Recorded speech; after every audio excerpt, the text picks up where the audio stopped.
பகவத்கீதையை கூட நாம் ஆரம்பத்திலிருந்து படிக்கணும். ஆரம்பத்திலிருந்து படிக்காம நடுவில் ஏதாவது ஒரு இடத்துல எடுத்து படிச்சோம் அப்படின்னா கண்டிப்பா அவங்களுக்கு புரிய போறது கிடையாது. தப்பா புரிஞ்சுப்போம். நம்ம உதாரணம் சொன்னோம் அப்படின்னா, இப்ப நம்ம உபன்யாசம் பேசிட்டே இருக்கோம். நீங்க உபன்யாசத்தை கேட்டு பாருங்களேன். உபன்யாசம் பேசிட்டு இருக்கும்போது நடுவுல அடிக்கடி கேட்போம். மைக் சரியா ஒர்க் ஆகுதா? வாய்ஸ் சரியா கேக்குதா? நான் பேசுற விஷயம் எல்லாரும் கேக்குதா? அப்படின்னு சொல்லி நான் கேட்பேன். இது என்ன பண்றாருன்னா, ஒருத்தர் வந்து உபன்யாசம் கேட்கலாம், நம்மளுடைய உபன்யாசம் கேட்கலாம்னு சொல்லிட்டு ஓபன் பண்றாரு. அந்த வீடியோ ஓபன் பண்ணி ஆடியோ ஓபன் பண்ணிட்டு என்ன பண்றாரு, நடுவுல போய் தொட்டு பாக்குறாரு. தொட்டு பார்த்ததுன்னா அங்க என்ன வருது, இந்த விஷயம், இந்த பேசுற விஷயம் வருது. நான் பேசுற விஷயம் உங்களுக்கு கேக்குதா, ஆடியோ சரியா இருக்கா, வீடியோ சரியா இருக்கா அப்படின்ற இந்த வரியை மட்டும் அவர் கேட்கிறார். கேட்டுட்டு அவர் உடனே ஆஃப் பண்ணிட்டாரு. என்ன பகவத்கீதை சொல்லி கொடுக்குறேன்னு சொல்லிட்டு ஆடியோ பத்தி பேசுறாங்க, வீடியோ பத்தி பேசுறாங்க, இதுதான் வந்து மைக் டெஸ்ட் டீம் 1 2 3 மாதிரி பேசிட்டு இருக்காங்களே அப்படின்னு சொல்லிட்டு என்ன பண்றாரு, ஒரு மூடி வச்சுட்டு போயிடுறாரு.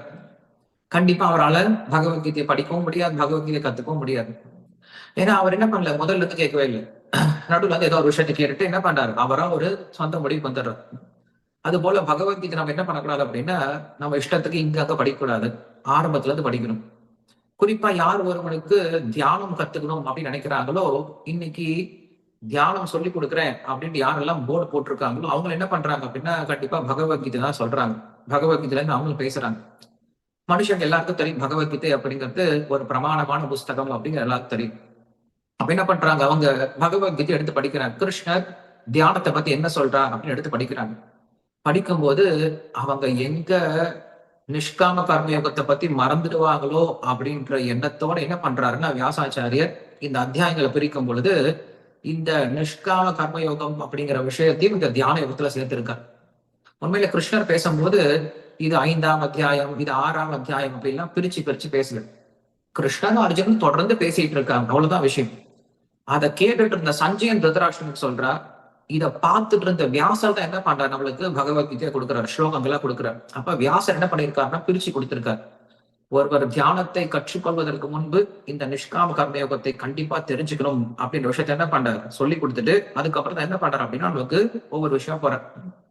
சரி, இதுல கிருஷ்ணர் வந்து போன அத்தியாயத்துல கடைசியா ஒரு விஷயம் சொல்லி முடிச்சார். போக்தாரம் யக்ஞ தபசாம் சர்வலோக மகேஸ்வரம் சுகிருதம் சர்வபூதானாம் கியாத்மாவாம் சாந்தி மிருச்சதி. இப்படிப்பட்ட நபருக்கு இந்த 3 விதமான எண்ணங்களோடு, இந்த 3 விதமான புத்தியோடு என்னை தெரிஞ்சுக்கிட்டான் அப்படின்னா அவன் சாந்தி அடையினான்னு சொல்லி சொல்றான். என்ன அப்படின்னா யார, பரமாத்மாவை அப்படின்னு அர்த்தம். முதல்ல ஒருவன் ஆத்மாவை பத்தி தெரிஞ்சுக்கிறான். அதற்கப்புறம் என்ன பண்றான் அப்படின்னா பரமாத்மாவை தெரிஞ்சுக்க முயற்சி பண்றான். ஆத்மாவை தெரிஞ்சுக்கிட்டா மட்டும்தான் பரமாத்மாவை தெரிஞ்சுக்க முடியும். என்ன அர்த்தம், ஆத்மாவை தெரிஞ்சுக்கிட்டா ஏன் பரமாத்மா தெரிஞ்சுக்க முடியும், ஏன் இதனால ஏன் இப்படி சொல்றீங்க அப்படின்னா, இதற்கு பேரு ஸ்தூலாவிந்தத்தி நியாயம் அப்படின்னு சொல்லி சொல்றது உண்டு. இந்த உலகத்துல நமக்கு தெரியாத விஷயத்த சொல்லி கொடுக்கணும் அப்படின்னா தெரிஞ்ச விஷயத்த சொல்லிதான் தெரியாத விஷயத்தை கொண்டு போகணும் இல்லையா. அப்ப இந்த உலகத்துல பரமாத்மா அப்படின்ற ஒரு விஷயத்த சொல்லி கொடுக்கணும் அப்படின்னா, பரமாத்மா இதை போல இருப்பார் அப்படின்னு நம்ம என்ன பண்ண முடியாது, இந்த உலகத்துல எதையுமே உதாரணம் காட்ட முடியாது. ஏன்னா பரமாத்மாவிற்கு நிகரான ஒரு உதாரணம் இந்த உலகத்துல கிடையாது. அப்ப பரமாத்மாவிற்கு கொஞ்சம் அருகாமையில் இருக்குது என்பது ஆத்மாதான். அப்ப என்ன பண்றாரு, முதல்ல ஆத்மாவுடைய சொரூபத்தை சொல்லி கொடுக்கிறார். அதன் பிறகு என்ன பண்றாரு, இந்த ஆத்மாவை காட்டிலும் பல மடங்கு உயர்ந்ததா இருக்கிறது பரமாத்மா. என்ன பண்றாரு, அந்த பரமாத்மாவை நம்மளுக்கு எடுத்து சொல்றாரு. சோ முதல்ல நம்முடைய குணத்தை, நம்முடைய அடையாளத்தை தெரிஞ்சுக்கணும். நம்முடைய அடையாளத்தை தெரிஞ்சுக்கிட்டா மட்டும் நம்ம என்ன பண்ண முடியும், பகவானுடைய அடையாளத்தை தெரிஞ்சுக்க முடியும். இது நம்ம போக போக புரிஞ்சுப்போம். ஏன்னா நமக்கும் பகவானுக்கும் என்ன தொடர்பு இருக்கிறது அப்படின்ற விஷயத்துல நம்ம 7ஆம் அத்தியாயத்துல 15ஆம் அத்தியாயம் வரைக்கும் பார்ப்போம். சோ இதுல கிருஷ்ணர் என்ன பண்றாரு அப்படின்னா அந்த பரமாத்மாவை பற்றி எல்லாம் பேச ஆரம்பிக்கிறார். ஏன்னா இப்ப இந்த நிஷ்காம கர்ம யோகி என்ன பண்றார், அவர் தன்னுடைய கடமையை பண்றார், புத்தியோட கடமையை பண்றார், 3 விதமான புத்தியோட கடமையை பண்றார். என்னுடைய கடமை கிடையாது, செய்பவன் நான் அல்ல, எனக்காக கிடையாது, இது பகவானுடைய கடமை, பகவான் செய்யறார், பகவானுடைய திருப்திக்காக செய்யறேன் அப்படின்ற புத்தியோட கடமை பண்ண ஆரம்பிக்கிறார். இப்படி செய்ய செய்ய செய்ய செய்ய அவருக்கு ஞானம் பிறக்க ஆரம்பிக்குது. கொஞ்சம் கொஞ்சமா தன்னுடைய கடமையிலிருந்து அவருக்கு பற்றின்மையும் வர ஆரம்பிக்குது. சோ இப்படிப்பட்ட சூழ்நிலையில அவர் என்ன பண்றாரு அப்படின்னா பகவானுடைய சிந்தனையிலேயே கடமை செஞ்சிட்டு இருக்கார். அப்ப அவருக்கு பகவானை பற்றிய ஞானம் பிறக்க ஆரம்பிக்குது. முதல் ஆத்மா பற்றிய ஞானம் பிறக்க ஆரம்பிக்குது, அதுக்கப்புறம் பகவானை பற்றிய ஞானம் பிறக்க ஆரம்பிக்குது. அந்த ஞானம் தான் நம்ம என்ன சொல்றோம் அப்படின்னா பரமாத்ம ஞானம் அப்படின்னு ஃபர்ஸ்ட் சொல்றோம். முதல்ல ஆத்மா வந்து ரெண்டு பண்றாரு முதல்ல, அதுக்கப்புறம் பரமாத்மா உண்டார ஆரம்பிக்கிறார். அந்த பரமாத்மாவை ஒருத்தர் தெரிஞ்சுக்கிட்டாவே போதும் அமைதி அடையலாம்னு சொல்லிட்டு என்ன பண்ணார், போன ஸ்லோகத்துல சொன்னார் கோப்தாரம் தமசாம் சொல்லிட்டு அந்த பரமாத்மாவை ஒருத்தர் உணர முடியும் அப்படின்னு சொல்லிட்டு இப்ப அந்த பரமாத்மாவை நாம் எப்படி தரிசனம் பண்றது அப்படின்ற விஷயத்த சொல்ல ஆரம்பிக்கிறேன். பரமாத்மாவை பார்க்க முடியும், நம்ம இதயத்துலதான் இருக்கார். பரமாத்மா ரொம்ப தூரம் கிடையாது, நம்ம இதயத்துல தான் இருக்கார். ஆனா பரமாத்மாவை எப்படி பார்க்கறது அப்படின்ற விஷயத்த சொல்ல ஆரம்பிக்கிறேன். ஃபர்ஸ்ட் ஸ்ரவணம், அதுக்கப்புறம் மரணம், அதுக்கப்புறம் நிதித்தியாசனம், அதன் பிறகு தரிசனம் அப்படின்ட்டு உபனிஷத்து 4 வகைகளை சொல்லி கொடுக்குது. கேளுங்க, அதை உட்காந்து ஆலோசனை பண்ணுங்க, அது மேலேயே தியானம் பண்ணுங்க, பாத்துருங்க அப்படின்னு சொல்லிட்டு 4 விதமான படிக்கட்டுகளை சொல்லி கொடுக்குது. அதுல கிருஷ்ணன் என்ன பண்றாரு அப்படின்னா இந்த பரமாத்மாவை நாம் எப்படி பார்ப்பது அப்படிங்கிற விஷயத்த ஆரம்பிக்கிறார். அதற்கு பீடிகை, அதற்கு இன்ட்ரோடக்ஷன் என்ன பண்றாரு அப்படின்னா, நீங்க அந்த பரமாத்மா தியானத்துக்கு போகணும் அப்படின்னா அதற்கு முன்னாடி நீங்க நிஷ்காம கர்ம யோகியா இருக்கணும் அப்படின்னு தான் ஆரம்பிக்கிறோம். ஸ்ரீ பகவான் உவாச்ச அநாசட கர்ம பலம் காரியம் கர்ம கரோதிய சசன்யாசி ச யோகீஷ ந நிராக்னிர்ன ச கிரியா சொல்லி சொல்றார். யார் ஒருவன் யோகியா இருக்க முடியும் அப்படின்னா, யார் ஒருவன் கர்ம பலத்தின் மீது ஆசை இல்லாமல், யார் ஒருவன் இது பகவானுடைய ஆனந்தத்திற்காக செய்யறேன், பகவானுடைய கட்டளைக்காக செய்யறேன் அப்படின்னு சொல்லிட்டு நான் செய்யக்கூடிய இந்த செயலே சுயம் பிரயோஜனம், எனக்கு வேற ஒரு பிரயோஜனம் தேவையில்லை, பகவான் சொன்னா நான் செய்யறேன் அவ்வளவுதான், எனக்கு இதுல பாப்பம் வருமா புண்ணியம் வருமா சுகம் வருமா துக்கம் வருமா அதெல்லாம் அவருக்கு முக்கியம் கிடையாது. பகவான் சொன்னார், பகவான் எங்க சொல்லியிருக்கார், வேதத்துல சொல்லியிருக்கார், அதை நான் பின்பற்றேன் அவ்வளவுதான். எனக்கு இந்த குடும்பத்தை கொடுத்திருக்கா நான் பார்த்துட்டு இருக்கேன், எனக்கு இந்த வேலையை கொடுத்திருக்கா நான் செஞ்சுட்டு இருக்கேன், இது பகவானுடைய திருப்திக்காக செய்யறேன் அவ்வளவுதான். இது என்னுடைய திருப்திக்காக பண்ணல, இல்ல இதை செய்யலன்னா எனக்கு தண்டனை வருமே அப்படின்ற பயத்தினாலையும் பண்ணல, அவருக்காக பண்றேன்.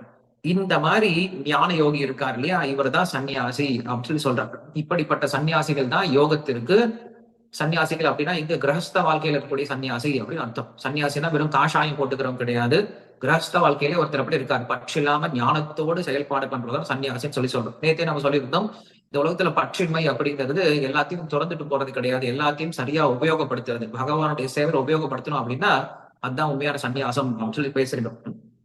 சரி, யாரு யோகி ஆக முடியாது அப்படின்னா, யார் ஒருவனுக்கு இன்னும் ஆசையே கைவிடவில்லையோ அவனால யோகியாகவே முடியாது அப்படின்னு சொல்லி சொல்ற. சொல்லி முடிச்சுட்டு அதுக்கப்புறம் சொல்றார் யோகாருக்ஷு யோகாரூட அப்படின்னு ரெண்டு பேரை பத்தி பேசுறார். யோகாருக்ஷு அப்படின்னா யார் ஒருவர் யோகத்தை ஆத்மாவை அடையணுன்ற ஆசையோடு இருக்காரு அவங்களுக்கு யோக அருக்ஷு அப்படின்னு சொல்லி சொல்றார். யோக அருக்ஷு அப்படின்னா யோகத்தை அடையணும் ஆத்மாவை அடையணும் அப்படின்ற ஆசையோடு இருப்பவர்கள் என்ன பண்ணணும் அப்படின்னா, அவர்கள் செயல்பாடுகளை செஞ்சு அவர்கள் தங்களுக்கு விதிக்கப்பட்ட கர்மத்தை நிஷ்காம கர்ம யோகத்தை செய்யணும். ஒருவன் ஆத்மாவை அடையணும் ஆசை இருந்துச்சு அப்படின்னா உங்களோட செயல்பாடுகளை பண்ணுங்க. அதுக்கப்புறம் இன்னொருத்தர் சொல்றாரு யோகா ரூடகா அப்படின்னு சொல்றாரு. யோக ருருக்ஷு யோகா ரூட ரெண்டு விதம். யோக ருருக்ஷு அப்படின்னா அடைய ஆசைப்படுபவன் தனக்கு விதிக்கப்பட்ட நிஷ்காம கர்மயோகத்தை செய்யும். யோகா ரூட யார் ஒருவன் அடைந்து விட்டாலும் ஆத்மாவை அடைந்து விட்டானோ அவன் என்ன பண்ணும், கொஞ்சம் கொஞ்சமா கடமை விட ஆரம்பிச்சிடணும் அப்படின்னு சொல்லி சொல்ற. மருந்து சாப்பிடுறது எதற்காக, நோய் குணமாவதற்காக. நோய் குணமாயிடுச்சுன்னா என்ன பண்ணலாம், கொஞ்சம் கொஞ்சமா மருந்து விட்டுடலாம். மருந்து சாப்பிடுவதே நம்முடைய உத்தேசம் கிடையாது. மருந்து நம்மளுக்கு எதுக்காக மருத்துவர் கொடுக்குறாரு அப்படின்னா, அது கொஞ்சம் கொஞ்சமா நம்மளுக்கு நோயை குறைக்கணும். அந்த நோய் குறைஞ்சிருச்சுன்னா மருந்தை விட்டுறணும். அது போல பகவானுக்கு என்ன எண்ணம் அப்படின்னா, நம்ம எப்படியாவது இந்த உலகத்திலிருந்து அவருடைய உலகத்தை கூட்டிட்டு போகணும். அதற்கு என்ன வழி அப்படின்னா, கடைசியில கிருஷ்ணர் சொல்ல போறாரு சர்வ தர்மான் பரித்தியஜன்னா சொல்ல போறேன். எல்லா தர்மத்தையும் விட்டுட்டு என்னிடம் சரணாகதி பண்ணுங்க, என்ன அடையலாம் சொல்லி போறேன். அது முதல்லயே சாத்தியம் இல்லை. அப்ப என்ன பண்ணும், முதல்ல கர்மண்யேவாதிகாரஸ்தே, என்னுடைய கடமையை செய், பற்றி இல்லாம செய், புத்தியோட செய், என்னுடைய ஈஸ்வரார்ப்பணமா செய், லோக சந்திரகாவா செய் அப்படின்னு சொல்லிட்டு என்ன பண்ணார் கிருஷ்ணர், இப்படி பல்வேறு நிலைகள்ல அவன் செய்யக்கூடிய கர்மத்தையே தூய்மைப்படுத்துறான். இந்த கர்மம் தூய்மையாக அவனுடைய புத்தி சித்தம் தூய்மையாகும். அதன் பிறகு என்ன பண்ண முடியும் அப்படின்னா, அவனை விட்டு கர்மங்கள் தானா ஓடி போக ஆரம்பிச்சிடும். சன்னியாசத்தை கிருஷ்ணர் மிக பிரச்சாரம் பண்றது கிடையாது, கர்மத்தை தான் கிருஷ்ணர் பிரச்சாரம் பண்ணுவார். ஏன்னா இந்த உலகத்துல கர்மத்தை செய்யறதுதான் ரொம்ப கஷ்டம். எல்லாரும் விட்டுட்டு போறது ரொம்ப ஈஸி, செய்யறதுதான் பொறுப்போட செய்யறதுதான் ரொம்ப கஷ்டம். சன்னியாசம் அப்படிங்கிறது தானாக நாம் உணரக்கூடிய ஒரு நிலை. அதை நமக்கு யாரும் சொல்லிக் கொடுக்க தேவையில்லை. இப்ப நீ சன்னியாசி ஆகலாம் யாரும் சொல்லிக் கொடுக்க தேவையில்லை. ஒருவர் சாப்பிட ஆரம்பிச்சார் அப்படின்னா, அவர் சாப்பிட என்ன ஆகும் அப்படின்னா, அவருடைய பசி குறைய ஆரம்பிக்குது. பசி குறைஞ்சிருச்சு அப்படின்னா என்ன பண்ணுவாரு, இயற்கையாகவே சாப்பிட நிறுத்த போறாரு, அவ்வளவுதானே. இதை நீங்க சொல்ல தேவையில்லையே. ஓகேப்பா, நீ நிறைய சாப்பிட்ட, உனக்கு பசி நின்று போயிடுச்சு, நீ இனிமேல சாப்பிடாத, நம்மளுக்கு யாரும் அட்வைஸ் பண்ண தேவையில்லை. நமக்கே புரியும், நாம் சாப்பிட சாப்பிட பசி எப்ப குறையுதோ அப்ப என்ன பண்ணுவோம், நம்மளே சாப்பிடறத நிறுத்த ஆரம்பிச்சிடும். அதான் சந்நியாசம் அப்படின்னு சொல்லி சொல்றோம். சந்நியாசம் அப்படின்னா மறுபடியும் சொல்றேன், குடும்பத்தை விட்டுட்டு போறக்கூடிய நிலைமை கிடையாது.